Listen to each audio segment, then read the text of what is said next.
I told Mr. Knoll not to do anything stupid, not to deceive me, not to defy me.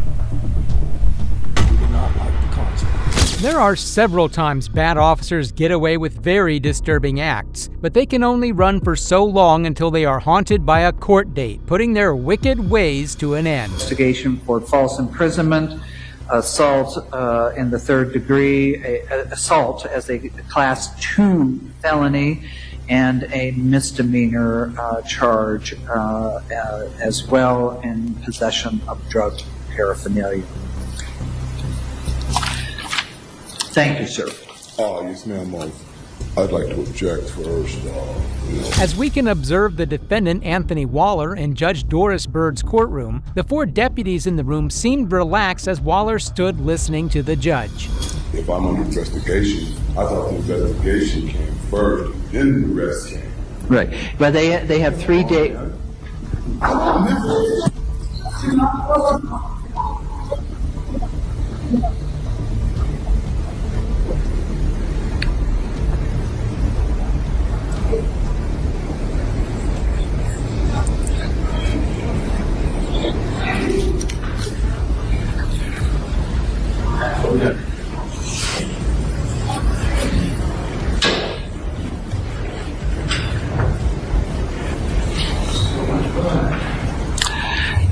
The sheriff will have to serve him with the restraining order. Just as the judge started answering Waller's objection, explaining that the city had the authority to hold Waller for 3 days before arresting him, Deputy Brady Lovinger suddenly took hold of Waller from behind and spun him around and slammed him into a large glass window. Later, even the judge had to file a grievance against Lovinger. Bird used the term heavy duty when later asked by internal affairs investigators to describe the attack. Her clerk described it as a bit excessive. Despite all these blaring details, it took over a year to reprimand Lovinger for his actions. Why is that? Brady Lovinger is the son of Bill Lovinger, who headed the sheriff's department from 2006 to 2010. So it's no surprise that Brady's daddy has got his back covered no matter what he seems to do. It's not every day that the law gets to be applied on our tyrants in blue, but on rare occasions it's other police officers who end up schooling some really low IQ cops. I believe you're a rogue police officer, you're a bad police officer, and you don't deserve to be here. The story began back in July 2015 when Michael Gelin was unlawfully and illegally arrested by Deputy Joshua Gallardo on the spot for filming an incident in public. This is something Gallardo thought he could easily get away with. You gonna record right now? Yeah. Why? Because it's a violation of HIPAA law. He's actually in. Pardon me? You see anything around here right now? Did you see anything?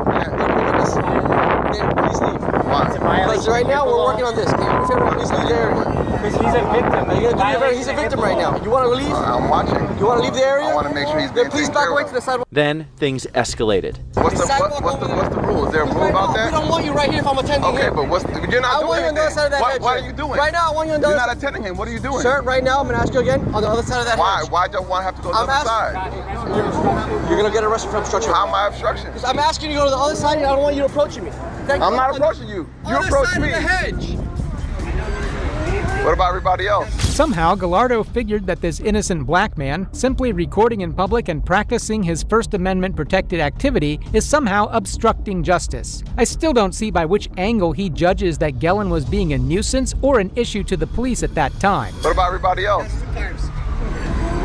Other side of the hedge? In the report filed on his arrest, Gallardo claims that if he only had moved back to the bushes. But the video clearly shows Gallardo's aggressive and demanding stance from the get-go. This was an event that Michael Gelin would not be able to easily forget and forgive. That is why many years later he was able to take his revenge. In September 2019, Officer Gallardo was being given a Deputy of the Month award, and Gelin took his best opportunity and said, Joshua Gallardo, It's my luck. it's good to see you again. You probably don't remember me, but you're the police officer who falsely arrested me 4 years ago. You lied on the police report. I believe you're a rogue police officer, you're a bad police officer, and you don't deserve to be here. Keep in mind, folks, this was a meeting honoring Officer Gallardo. Instead, Commissioner Gelin made the rather unexpected and bold comments. Even the mayor had to chime in and take over. We appreciate, as a whole, BSO and everything that you do for us. But her attempts were of no use, as painting Gallardo as a good officer wasn't something that everyone was feeling at that moment in time. While this should have been the end of the matter for Gellin, he faced backlash and faced criticism for voicing his truth. Gellin took all of this negativity towards him and channeled it back onto the public when he made his first comments in public after this event. I received messages of hate, threats. My family's safety has been compromised. I have to explain a mugshot for the rest of my life, as if I am a criminal, and I'm not a criminal. What the naysayers of Gellin don't understand is how the actions and corruptness of some police officers leave a stain on people's records that no matter how hard they try, cannot be removed. After all, we live in a world of labels that define us. There is a difference between legitimate criticism of a deputy and using the platform of the city commission to embarrass, humiliate, and berate that deputy.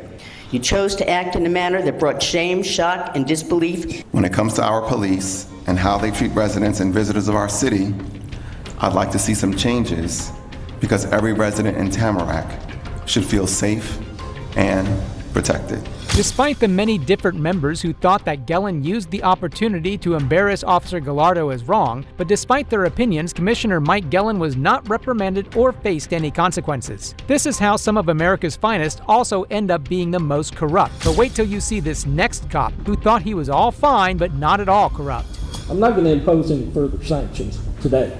On November 9, 2023, Jamie Knoll was arrested and had since been charged with 31 felonies. While Knoll seemed confident initially during the case, the judge's fierce attitude and demeanor quickly put off any sort of leverage he thought he could get.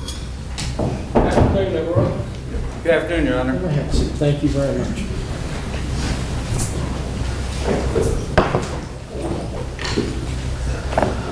C01 2403 MC634. That being in criminal contempt of Jamie Knoll, and 10 C01 2311 F5 297, that being State of Indiana versus Jamie Knoll. You may have a seat. Thank you. Mr. Wells, it's my understanding you have the gentleman here that conducted the search of the Knoll properties. I do, Your Honor. Let the record reflect that on April 17th, after our original contempt hearing, I requested this court to consider appointing an independent person to do a complete, thorough search of all four of the houses that Mr. Knoll had control over. The court accommodated us and issued that order. The investigator who was hired was then brought to the stand to answer questions. Well, let's start with the first property that you talked about, which would be 3001 Old Tay Bridge in Jeffersonville. Is that the residence? Yes, sir. Okay. Were you able to locate any weapons in that home? I did. And what did you locate? I located a Glock 26 pistol, semi-automatic pistol, a Sig Sauer 1911 semi-automatic pistol, and a shotgun. Okay, let's be very specific on the first, the Glock 26. Did you also take a photograph of where that was located? I did. Okay, could we have a picture up on the screen which would be for the purpose of having you identify the area where that weapon was found, is that correct? Yes, sir. And what room of the house is that?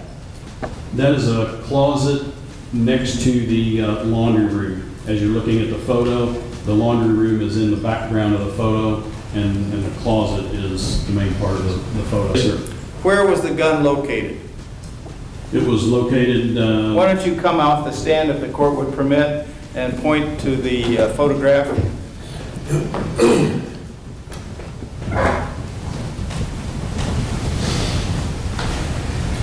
It was located in with all these items that are shoved into the closet area here. Was it on the floor? Was it in an item, or where was it? Actually, at the time that I located it, I was pulling items out of the closet, and there was a nylon zip case, and I opened the nylon zip case to see what was in it, and that's when there was a gun box inside the zip case, I opened the gun box, and the gun and one magazine was in the box. Was the weapon loaded or unloaded? It was unloaded. Can we show the second photograph, please?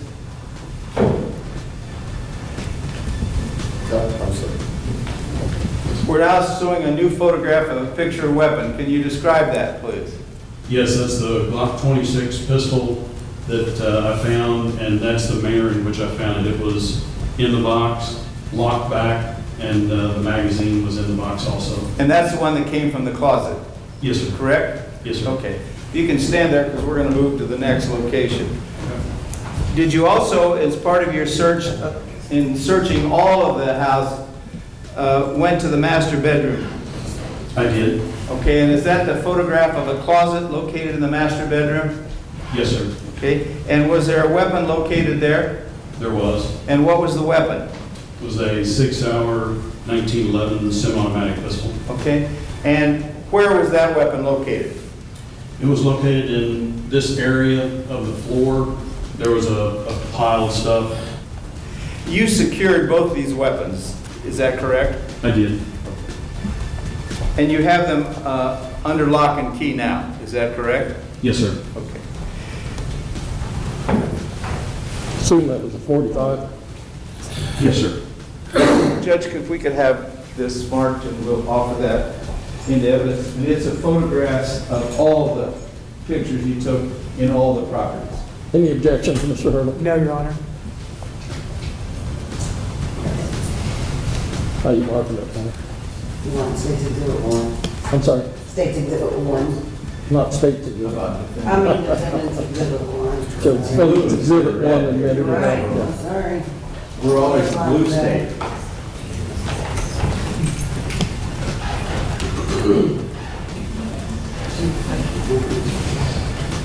Mr. Brown, I'm going to hand you what's been marked for identification as Defendant's Exhibit 1 and ask you, can you identify that? Yes, sir. What is that? That's a thumb drive that contains the photographs that I took from examining all 4 properties and also photographs of all items that I located. Now the lawyer of the defendant, Jamie Knoll, chose to ask the investigators some of his own questions. The 2 guns that you found, the Glock and the SIG, Yes, sir. were you told where to look for those? No, sir. Nobody told you to look in the master bedroom closet or the laundry room closet? No, sir. Did you have any contact with the defendant, his wife, or his daughter? With his daughter. Which daughter?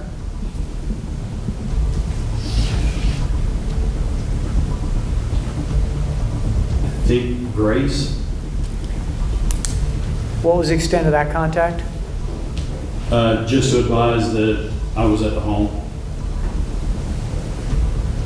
Had you ever met any of them before? No, sir. Had you ever met the defendant before?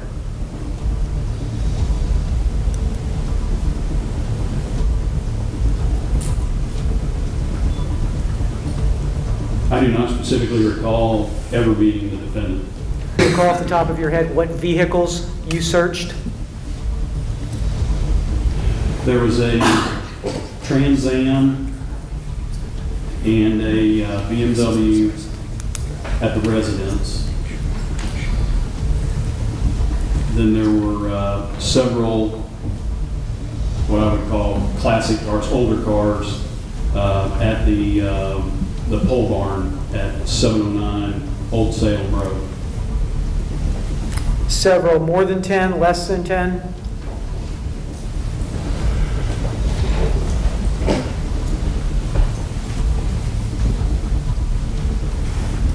I would say 10 to 12.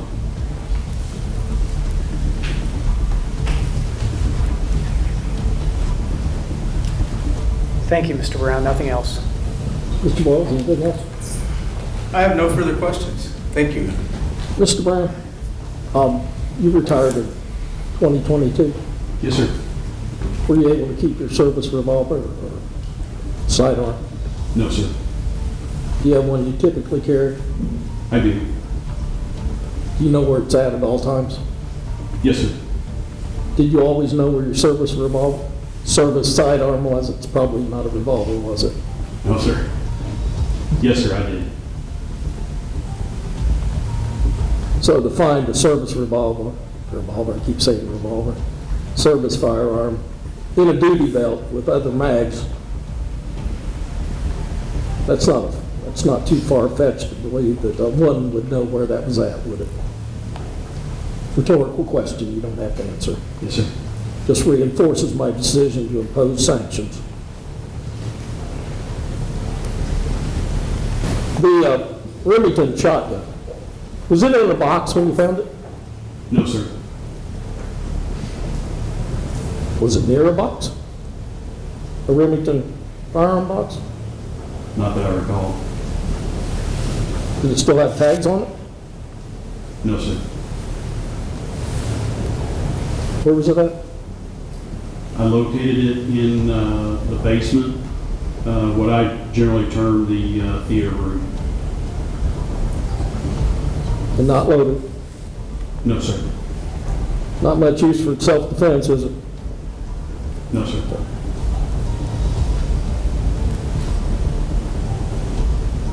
If you were in the upper area and you needed a firearm for self-defense, where would you go of the ones you found? The closest one would be the 6R1911. The judge intervenes and showcases his firm attitude towards such cases, asking rhetorical questions to solidify his decision against former Sheriff Knoll in the case. Mr. Boyles, I'm not going to impose any further sanctions today because it was not certified to me that there was no further firearms. But after today, if there's any further firearms found, there will be additional sanctions. So if your client needs to tell you something, he needs to tell you right now. You need to take a few moments and ask. I'll be happy to, Your Honor. Why don't we go off the record so he can speak with his client?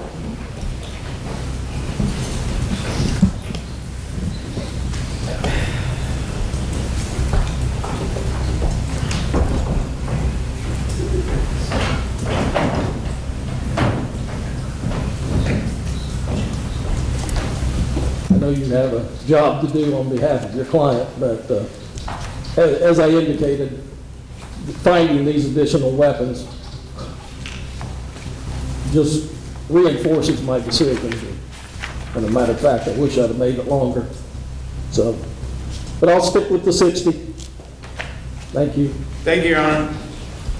We'll be off record. I'm going to reiterate this again. I told Mr. Knoll not to do anything stupid, not to deceive me, not to defy me. He would not like the consequences. Didn't seem like you listened the first time. You released, and thus I sentence you to 60 days for contempt. The judge, in this rehearing of the case, given a further discovery of Knoll's crimes, refuses to give him any forgiveness in light of his ignorance of the justice system. You know, I'm just a country boy from Washington County with a public school education. But when somebody warns me not to do something, I try to heed that warning because we say what we mean up there. So this is my analysis. With the informations and the affidavits that were filed, it appears that you had, or at least did have, an airplane, a train that was hidden, a stable of exotic motor vehicles, a harem of women, at least 3 mansions, at least $3,000 suits, $800 belts, which you get personally delivered. And still seem to think that the Ubik Volunteer Fire Department's your personal piggy bank. So with all these luxuries and all the money that you've allegedly taken, I'm thinking about $1.5 million in bond ought to be appropriate. Should be able to post that with no problems with everything that you have.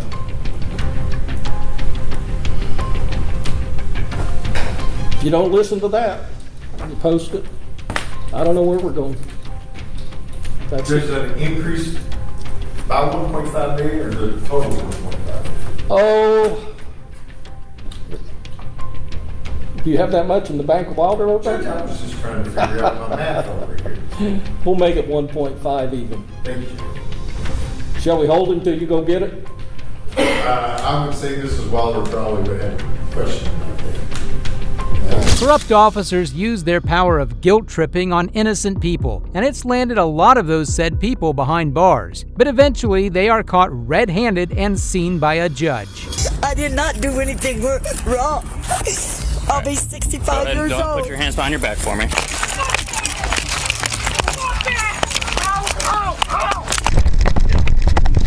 Get off of me! Get in the car. Get in the car. Cops are getting worse day by day. They are more egotistical, more power-hungry, and don't care about anyone's rights. These are some of the most corrupt cops ever caught on body cam. Starting off with the first case where a 64-year-old woman was subjected to harassment by a bored officer. On 23 June 2024, an elderly woman was walking down the street when she saw an empty house. She went to observe the place to see if it was good enough to rent. That's when the owner cussed her away, after which the tyrants arrived to save the day. Did you see the female back there too? I saw her walking back there and I yelled at my mom that somebody's going in the backyard and I ran out and stopped her. Yeah, okay. When was the last time you guys noticed? That's actually the female right there. Okay. You want to talk about right over there. The one with that. Hey, police, stop. Oh, me? Yes, you. Into the backyard? Yeah. Well, see, I seen the people move out, and they had a box of stuff. When they moved out, that was in the yard for free. So I seen they moved out, and I said, well, I'm going to check out the backyard, see how big it is, because it's empty. She cussed me up once I'm down there. Who did? That lady. Who? This lady? Yes, she did. She said, Cussed you out? Yeah. She said, you can't go back there. Don't you ever send anybody back there in that yard. I said, ma'am, I wasn't going in there. I was just trying to look at the backyard, see if it was Where big do you enough. live? I live at Battlefield Towers. Live at Battlefield Towers? Yeah. You were in the backyard just... No, I didn't even go to. I didn't even get there. She wouldn't let me go Hey, back why are you there. yelling at me? Am I yelling at you? No. Okay, let's chill out, okay? I'm trying to figure out what's going on. I have okay? anxiety. I'm sorry. No, you're fine. Yeah, you're we fine. can't deal with that. Sorry, I had to raise my voice. You were raising your voice, okay? Because of my anxiety, because it's stupid. All I wanted to do was look at the backyard. Because So how far did you get into the yard? I didn't even get to where her dog was, because the dog started barking when I got back, so I don't know came where on. her dog is. Where? It's right between the houses with the... So you went between the houses? No, I was walking toward the backyard. I didn't get to the back. You didn't get to the backyard? No. You saw he was moving out, so you were going to check out the backyard, see how big it was, because you were thinking about renting the house, if it was up for rent. Exactly. She came out and started yelling and cursing She yelled at me through the kitchen window. Oh, okay. She says, what are you doing? He says, she's just going to look at the backyard, Mom, to see, or whoever, to see how big the yard is. No, she's not. She's got to get the hell out of here. So far, we can tell that this old woman didn't have any malicious intentions, nor was this a really big deal for the police to get involved. They could have just given her a verbal warning and moved on with their lives. But no, this cop wanted to be a hero. You know, and I can't handle it when somebody yells at me. That is the worst thing that possible. I'm sorry that you have that, okay? What is your name? Why? Why? Yeah. Well, because I'm talking to you, and I'd like to know your name for, what's going on. I don't want her to know my damn name. I don't want her to know my name. I'm not giving her your name. This is for me. I call police all the time.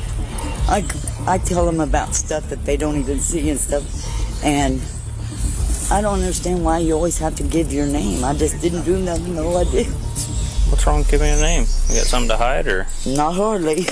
Not hard. The poor grandma started tearing up. It did seem like she had anxiety, but this cop was just about to make things 10 times more difficult for her. She yelled at me first, you want to get the truth about it. Gets my PTSD in. And then you want to stop me? Yeah. Well, I'm so glad you did. I'm glad you didn't have nothing else better to do with your time. I don't want to put you in handcuffs, okay? Well, whatever. Do whatever it is you got to do. What's your date of birth? I was born in October 27, 1959. I'm 5'2". I weigh 90 pounds. I have PTSD. I have anxiety disorder, depression disorder. I did not do anything wrong. I'll be 65 years Don't old. put your hands behind your back for me. I didn't want to have to do this. Yes, all right? you did, or you What do wouldn't you have done mean? it. You're the one who was freaking out. That's all you guys do. You don't do nothing else to old people. Let go of your phone. Let go of the phone. I'm done being nice with you. Here, why don't you just, here, check my purse. What's your deal? Take whatever you want. What's your deal, man? I have PTSD. She does set it off. Okay. You guys are not listening, but that don't matter And to you you. were on a property that you're not allowed to be on. That you know of. I have 2 witnesses saying you were on that property. And how does she know I didn't have any contact with the Who owns that house then? I don't know. I was trying to find out. Who owns it? I was trying to find out. If you have permission to be there, then how do you not have I seen it was empty. 1 detained. And I seen the people that moved out. Mm-hmm. Okay, I seen that it was still empty. I said, well, I'm just going to walk back and look at the backyard, see if it's big enough for my dog. So you just admitted you trespassing on property. I didn't You have even no get permission to be there. I walked And you're between- walking on the property to look in the backyard. A big round of applause for these heroes. What the woman said was right. They really didn't have anything better to do. And to top it off, they just aren't even believing her side of the story for a minute. So why? I walked down If you Woodland live to at go Battlefield Towers, why are you trying to look in a backyard? That's what I'm trying to figure out. because I have another dog. And I was trying to see how big the yard was because I knew the house was empty. That's why. And I didn't even get to where that big tree is right there by the house because her dog started barking. And after that, I backed off and started walking off after she cussed me out. So, that's okay. You know, God is good, boy. God is good, devil. God don't like ugly. That's all I got to say about that. You got her info? Vita Mints, October 26th. Vita Mints. With all of the body armor these guys were wearing, was it really necessary to put a senior citizen into cuffs? What damage could she really do to 2 fully grown tyrants? Except stepping on their egos. You got any weapons on you? Oh, no, sir. No? Nope. All right, let me kick it over to you. Don't believe in weapons. At all. You don't believe in weapons? Huh? You said you don't believe in weapons? Nope. Sure don't. Don't like guns. I'm really scared of knives. And What's that? Is that that's for your... my albuterol that came out when Albuterol? it hit the thing. Okay. Oh, but that's okay. Here's the thing. This house is still owned, okay?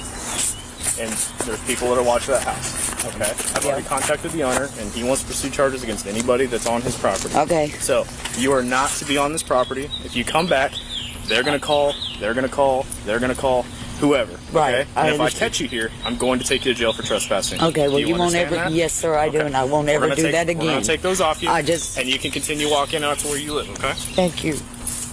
Gotta lift your arms a little bit up here, okay?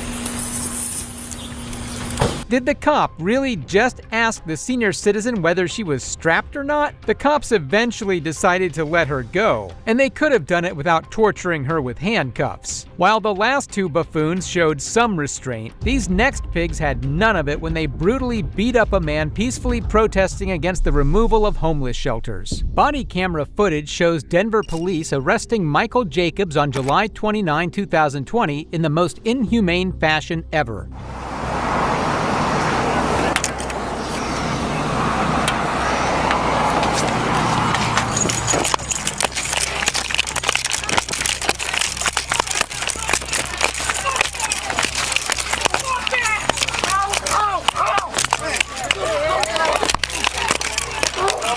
Okay, all right. Ow!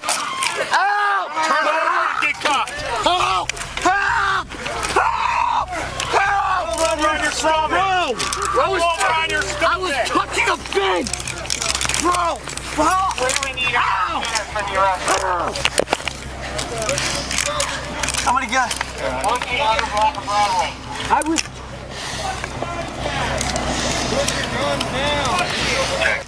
Someone tell Paige! Someone! Please tell my girlfriend Paige! Tell my girlfriend Paige! Please! They punched me in the face! He punched me in my b****. He tried to me. Please. They punched me in the face like 3 times. If you could take this backpack off. Bro, you handcuffed me. You can't take it. Please don't cut it. This is my dead best friend's backpack. Please. Please. Please don't cut it. I have my knife. Bro, I will not resist. You can take the handcuffs off. Back on. Please don't cut it. I will not resist. Over to my car with them. Peaceful protesting is political speech that is highly protected. You then have policemen who have the educational level of a high school dropout. These cops punched me in the face and tried to surprise me for messing with a fence. He punched me in the face. Like, this is like not justice, y'all. Literally hanging on a fence. Here's the district car. Arrest me is one thing. Put your fuck up my ass. Punch me in the face?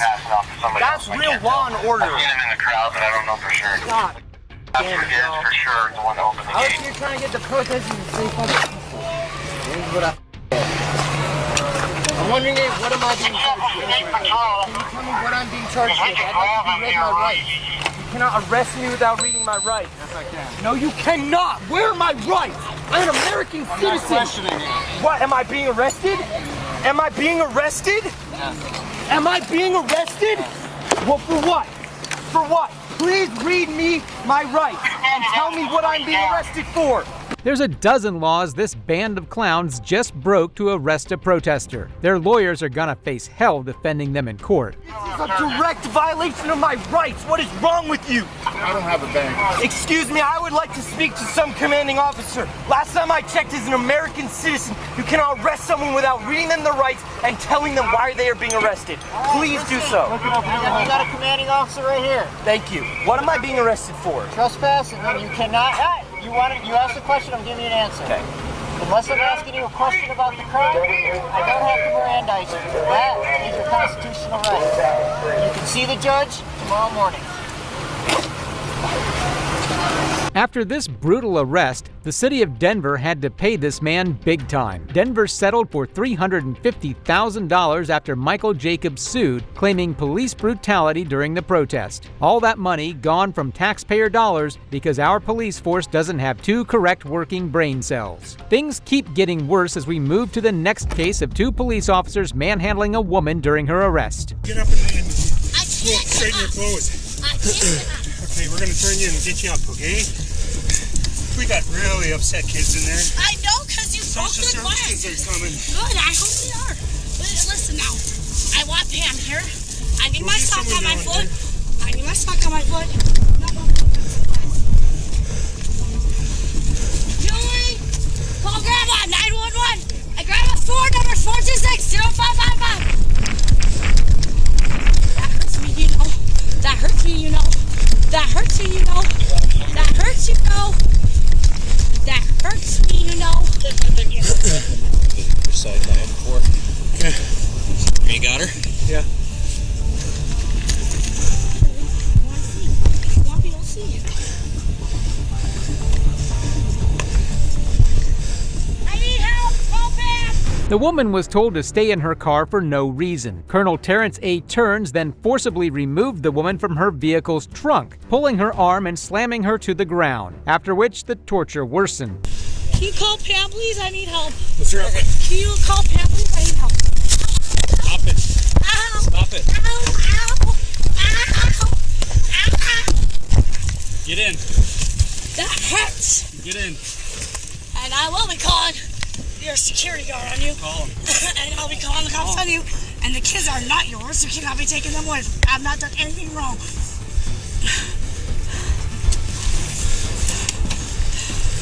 I'll be calling my mom right away.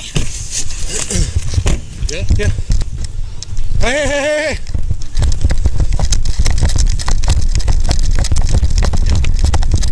Get off of me! Get in the car. Get in the car. Get in. Lift your feet up.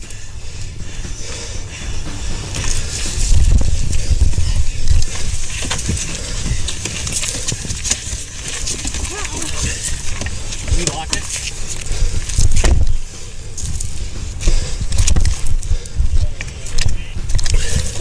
They said that the soonest they're going to be able to be there is an hour, 15 minutes, just due to his current location. He's the only one on call available at the moment, so he's making his way over right now. The cops did all that while the woman's kids watched in horror from her car. Was she an enemy of the state to deserve that kind of treatment? Or was she just an American citizen with no rights? Get off! You're hurting me! If you ever doubted how evil cops can really be, wait till you see the things that have been exposed through their body cam. It puts smiles on faces to finally see these cops be punished.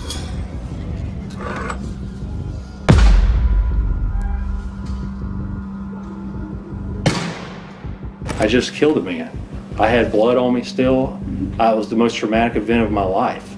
I was scared to death. I mean, it was the most traumatic event of my life. She said when they could not scare or intimidate him, they killed him. In today's case, I'll be covering the infamous murder case of Ahmaud Arbery, where he was chased down by trucks and put to an end on the street as he was going through his morning jog on February 23, 2020. We'll specifically cover the point of view of Travis McMichael, who before this was part of the U.S. Coast Guard. This was a hate crime, and the judge's sentence was more than just. First, take a look at Travis's court appearance. Isn't it correct that, let me ask it this way. Didn't you learn from your training that you need 2 parts? Reasonable suspicion first, and then probable cause. So, isn't it true from your training that you need 2 parts of probable cause? You need probable cause that a crime has actually been committed, and that the person you're arresting is the one who committed the crime. That would be correct. All right. But you left out the second part, that you actually have to have probable cause that the person you're arresting is actually the one committing the crime. That makes sense. I mean, that was the person that I assumed that was committing the crime. That was the probable cause was him. You indicated that I was getting out of my car to ask him what he was doing. This is a written statement? Correct. Okay. And he turned toward my vehicle and reached into his pants, which led me to think that he may have a weapon. Yes, ma'am.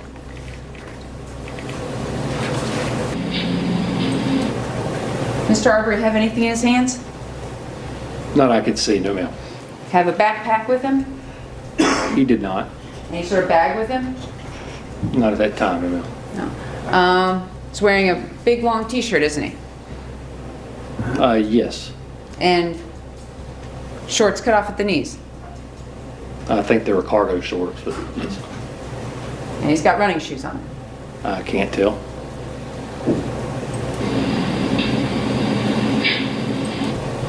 Did you see the Nike logo swoosh in the reflection? No, ma'am.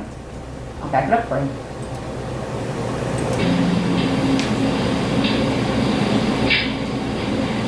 See it then? No, ma'am. So basically, Travis had his gun stolen and knew that there were many incidents of theft happening around his neighborhood. He suspected that the one behind him was Arbery, but in fact, when questioned about the description, it wasn't a match. That particular evening, you've seen the body cam video of Officer Rash, is that correct? Yes, ma'am. And Officer Rash told you and told your father that Larry English said Mr. Arbery had never taken or stolen anything from the open unsecured construction site. Is that correct? My understanding was never saw him take anything from there. Yes, ma'am. Never saw anything taken. Okay. And Larry English actually had never had anything stolen from the open unsecured construction site. Yes, he had stuff stolen out of his boat that was inside that house. Yes, ma'am. But you didn't investigate that crime as a law enforcement officer, correct? No, ma'am. Because you weren't a law enforcement officer, were you? That's correct. All right. And your father wasn't a law enforcement officer either? He was not. Okay. So you're basing your probable cause on something that was rumor that your mother told you about things being stolen off the boat? I was basing it on the 11th for seeing him in there again and hearing that the stuff was stolen off of that boat, and then hearing it from the other neighbors and then from seeing on the 11th. So, yes, it happened. And then seeing him come in multiple times, and then everything that followed up on the 23rd, yes, that's... And you heard Larry English testify that he suspected his subcontractors? Yes? That Larry English suspected his subcontractors of having stolen the items off of his boat. You heard him testify to that? Here, yes, ma'am. Okay, and you heard him testify that he told that to Officer Rash? Yes. And you heard Officer Rash testify that he told that to your father? Yes. So until this point, all the probable cause this man had for ending a life was rumors he heard from his mother and neighbors. This cross-examination gets really heated at the end, so stick around for that. So you personally first saw Ahmaud Arbery as he was running ahead of you on Burford? That's correct. Okay. And you were driving behind him in the white F-150 pickup truck? Yes, ma'am. All right. And at that time, when you first saw him, he didn't have a bag, did he? No, ma'am. Didn't have a backpack? He did not. Wasn't carrying a box? Was it? Okay. And you could see his hands as he ran? Yes. Okay. And you could see that he was wearing the cargo shorts and the t-shirt? Yes, ma'am. All right. And you didn't know who he was? I mean, you didn't know him personally? I didn't know him personally, no, ma'am. Okay. You didn't know his name? No, ma'am. All right. Didn't know anything about him? Nothing. He didn't know you? Not that I'm aware of. You just knew that he was the guy who was on video at the open unsecured construction site? And that I saw on the 11th. And at this point in time, when you first see him on Burford, he's not reaching into his pockets? No, ma'am. Not running, no, ma'am. And he never yelled at you guys? No, ma'am. Never threatened you at all? No, ma'am. Never brandished any weapons? Sorry, Your Honor, he's trying to finish his answer. Yeah, he did not threaten me verbally, no, ma'am. At this point in time, you catch up to him on Burford by pulling up next to him. Is that right? Yes, pulling alongside, keeping with my window right there. I did. So as he's running down the street, okay, let's say this is the street, he's on this side of the road, consistent with someone driving forward, or is he on that side of the road looking at oncoming traffic? Oncoming traffic. Okay. So he's Yes. on the side for oncoming traffic. That's correct. All right, so you pull up next to him. Is that right? Yes. You startled him. No. Are you a mind reader? I'm not, but I could see his actions, the way that he didn't veer, he didn't run off. I came up to him slowly, just like I would anybody else, and I've never startled anybody doing that before, anybody walking or jogging or running. I've never had anybody become startled on that, so I don't know why we'd be... Sorry, I didn't mean to cut you off. How many times have you pulled up on strangers that you don't know next to them with a pickup truck to ask them what they're doing in your neighborhood? I don't think I have in that situation, but I have pulled up on people that are running behind, coming up behind them. But, I mean, if you could be startled for somebody coming up behind you is one thing or the other. You can tell if somebody is, but I didn't startle him. I didn't come up on him hard or fast or blowing the horn or anything. I just pulled alongside him on my side of the road right at the yellow line, and once he acknowledged me and saw that I was there is when I came a little closer and stayed with him. So he's running, you pull up, he looks at you, and you say to him, what? I say, hey, what's going on? Hold on a second. All right. And he didn't say anything back to you? No, ma'am. All right. He just kept running? He stopped and turned and went backwards. That was the first time. That was the one caught on Mr. Roddy's or Mr. Brian's video. Turned out to be the first. Not asking for generalities and what's in your head. I want to know exactly what you were saying to the man jogging down the street. Do you understand? Yes. Okay. What exactly did you say to him the first time you pulled up to him? I want to talk to you.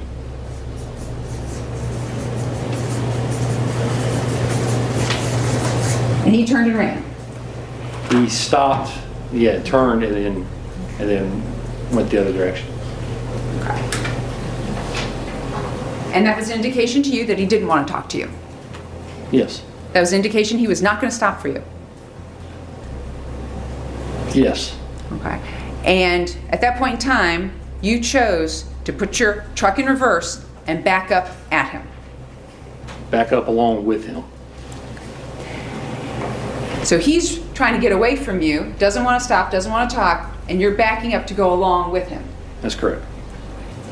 And at some point in time then, he turns to run up Burford, right?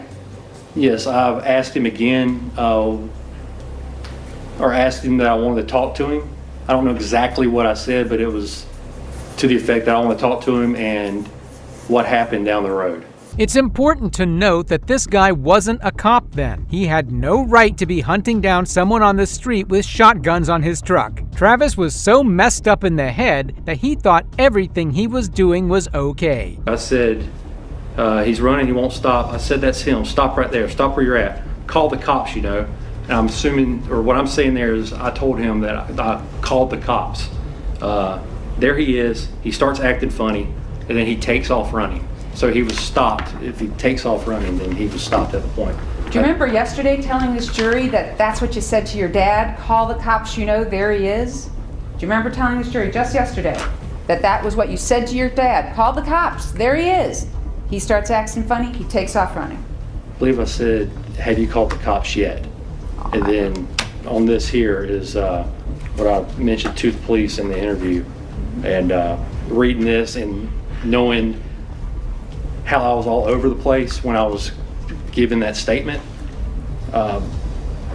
this is what I was talking about. This is what I believe is what I was talking about.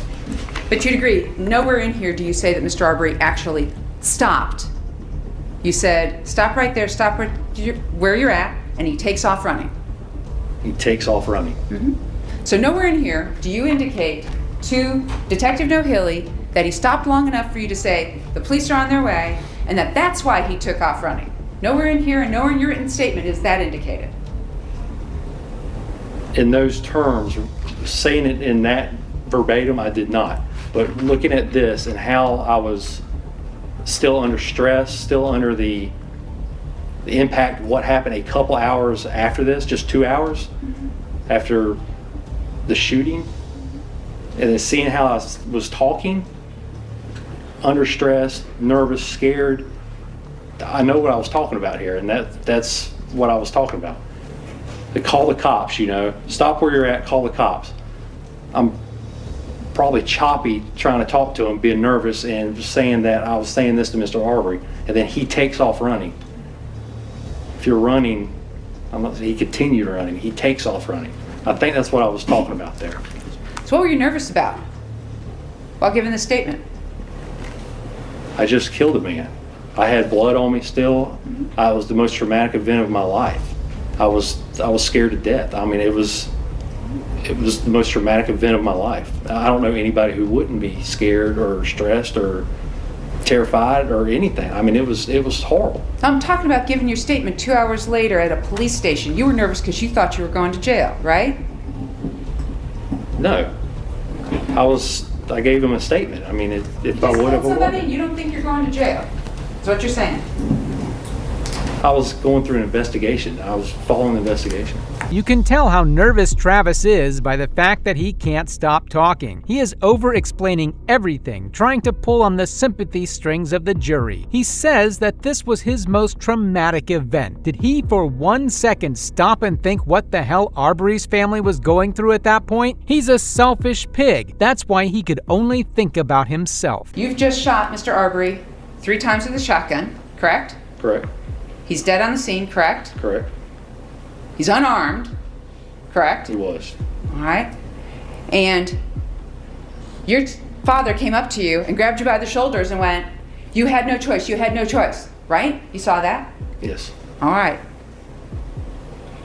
You're covered in Mr. Arbery's blood. You go down to the police station, correct? Correct. All right. You're in the safety of the police department giving your statement, correct? Yes. All right. You've got all the time in the world, correct? Yes. All right. And Detective Nohilly hasn't threatened you? No. Hasn't forced you to make a statement? He did not. All right. And didn't promise you anything in order to get you to make the statement? We'll look real quick. You're all confused and you can't get the facts straight as you're telling the police about why it was you shot and killed a man. I was trying with my best ability, but like I said, under the circumstances of going through a traumatic event, this is the most traumatic event that I have ever been through in my life. I don't know how, I've never been through a situation like that, so the reaction, trying to go through and trying to be as factual and tell as detailed as I could, and then looking through the transcript being scattered as it was, I could tell that obviously I failed attempting to try as best I could. It just, this is what you got. I tried, and this is what happened. So, fair to say you never told Detective Nohilly nor wrote down in your written statement that you told Mr. Arbery the police were on their way? It seems that I attempted to say it in these words here. And at that point, Mr. Arbery turns around and runs back down Burford to get away from you, correct? That's correct. So at this point in time, he's running away from you. He has not threatened you. No. Hasn't pulled out a gun. No, ma'am. Hasn't pulled out a knife. He did not. Still arms at his sides. That's correct. And he's trying to get away from you. And I was letting him run away, yes, ma'am. You were letting him run away. That's correct. But you could have stopped right there and not done anything, right? Yes, but then immediately after is when I saw his interaction with the black truck and realized that there is something to my suspicions here, and I would like to see where he is at when the cops come, which I assume that the police were on the way, that I would be able to tell them where he's at if they haven't located him at that point. So you're telling this jury that your whole intention was just to go ahead and follow Mr. Arbery, keep an eye on him, and to just tell the cops there he is? At that point, yes, ma'am.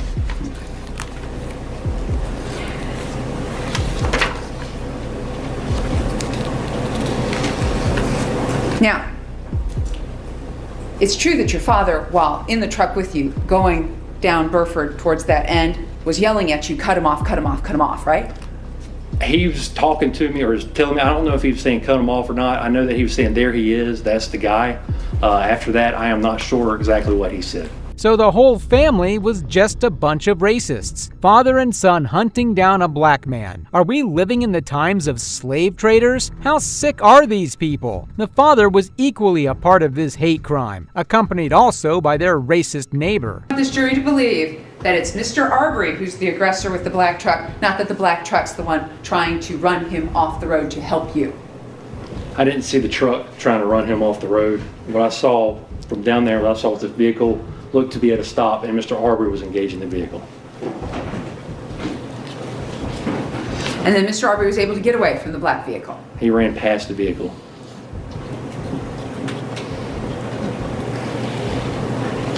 And your dad wanted to go down there to see what was happening, right? That's correct. But you wanted to go around to cut him off. No, ma'am. I wanted to get around and to see where he was at, not to cut him off.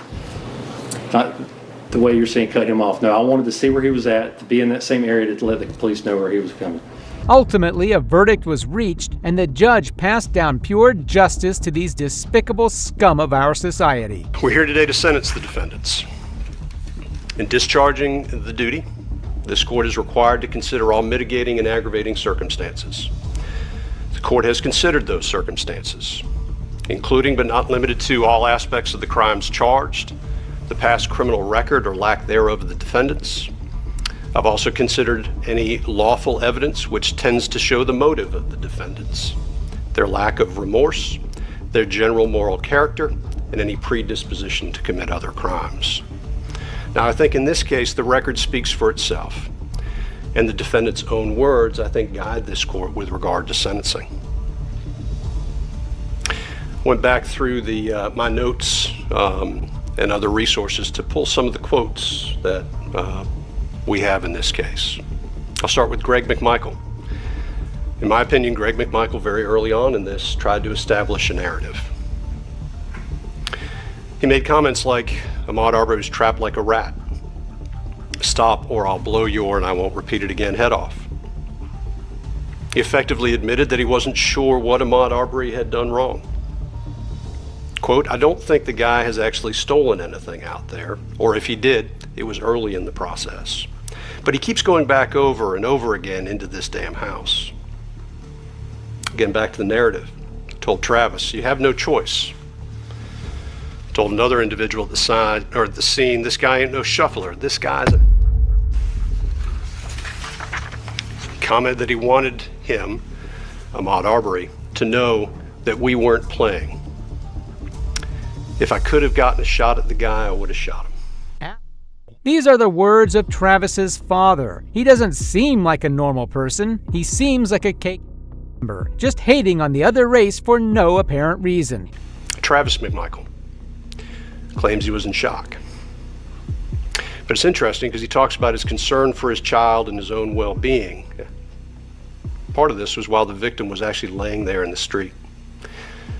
Commented, this is the worst day of my life. Well, I think it's been touched on here today. There were other individuals that were impacted. I look at the video of this incident. When I say the video, I think everybody knows what we're talking about, but there was one part of it that struck me as absolutely chilling. And that is, I believe it's in the enhanced video provided by the GBI. There's a frame where I believe Ahmaud Arbery, it looks to be, if he's 20 yards out, that may be close, 30 yards out. I thought he would get away. And this is the part that is disturbing to me with Roddy Bryant. If the guy would have stopped, this would have never happened. All of these quotes give context, I think, to the video that we saw during the case. And Miss Wanda Cooper-Jones this morning made a statement that I think, when you look at these statements and you see the videos, is very true. And that is, she said, when they could not scare or intimidate him, they killed him. In this case, getting back to the video, again, after Ahmaud Arbery fell, the McMichaels turned their backs. It's, again, a disturbing image, and they walked away. This was a killing. It was callous, and it occurred, as far as the court is concerned, based upon the evidence, because confrontation was being sought. I think the statement was made during closing arguments. It's interesting to note that the most violent crime in Satilla Shores was the murder of Ahmaud Arbery. It is chilling to hear these statements. It's sad and heartbreaking for us. But imagine how sad it was for Arbery's mother, who had to sit in all these trials and just wait for these monsters to be thrown away. And now comes the verdicts. To Travis McMichael. Mr. McMichael, the court sentences you as follows. Count 1, malice murder, life without the possibility of parole. Count 2, felony murder, is vacated by operation of law. Count 3, felony murder, vacated by operation of law. Count 4, felony murder, vacated by operation of law. Count 5, felony murder, vacated by operation of law. Count 6, aggravated assault, merges into count 1. Count 7, aggravated assault. The court sentences the defendant to 20 years consecutive to count 1. Count 8, false imprisonment, merges into count 1. Count 9, attempted false imprisonment, 5 years concurrent to count 7. That is life plus 20. Greg McMichael, the court sentences you as follows. Count 1, malice murder, defendant was found not guilty. Count 2, felony murder, life without the possibility of parole.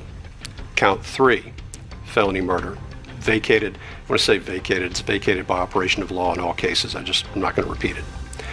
Count 4, vacated. Count 5, vacated. Count 6 merges into count 2. Count 7, aggravated assault, 20 years consecutive to count 2. Count 8, 10 years concurrent to count 7. Count 9, 5 years concurrent to count 7. That is life plus 20 years. Both of those counts, though, will be suspended sentences. which gives Mr. Bryan a life with the possibility of parole sentence. None of these monsters should roam free in our country again, and I hope Arbery's family heals from this insurmountable loss. That's all from today's video. If you like crime content, consider subscribing so you don't miss out on our next episodes. And if you want to see more court cases from me, comment down below. Thanks for watching, and check out this next video. Maybe you'd like this one as well. And the other determination you came to was my client, Karen Reed, was a whack job cunt.